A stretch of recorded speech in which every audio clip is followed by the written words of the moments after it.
13 ಮೇ 2026 ಪಂಚಾಂಗ ಬುಧವಾರ.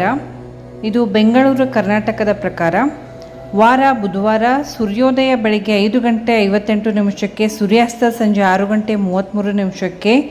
ತಿಥಿ ಕೃಷ್ಣ ಪಕ್ಷ ಏಕಾದಶಿ ಮಧ್ಯಾಹ್ನ 1:30 ನಂತರ ದ್ವಾದಶಿ. ನಕ್ಷತ್ರ ಉತ್ತರ ಭಾದ್ರಪದ ರಾತ್ರಿ 12:17 ನಂತರ ರೇವತಿ.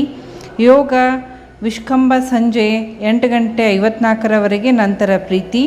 ಕರಣ ಬಾಲವ ಮಧ್ಯಾಹ್ನ 1:30 ನಂತರ ಕೌಲವ. ರಾಹುಕಾಲ ಮಧ್ಯಾಹ್ನ 12:16 1:50 ಯಮಗಂಡ ಕಾಲ ಬೆಳಿಗ್ಗೆ 7:32 9:07 ಗುಳಿಕ ಕಾಲ ಬೆಳಿಗ್ಗೆ 10:41 12:16 ಅಮೃತ ಕಾಲ ಸಂಜೆ 7:41 9:13 ಅಭಿಜಿತ್ ಮುಹೂರ್ತ ಇಲ್ಲ. ವಿಶೇಷ ಇದು ಅಪಾರ ಏಕಾದಶಿ ಆಚರಣೆ, ವಿಷ್ಣು ಪೂಜೆ, ಉಪವಾಸ, ದಾನ ಧರ್ಮಗಳಿಗೆ ಶುಭ ದಿನ ಎಂದು ಪರಿಗಣಿಸಲಾಗುತ್ತದೆ ಸ್ನೇಹಿತರೆ.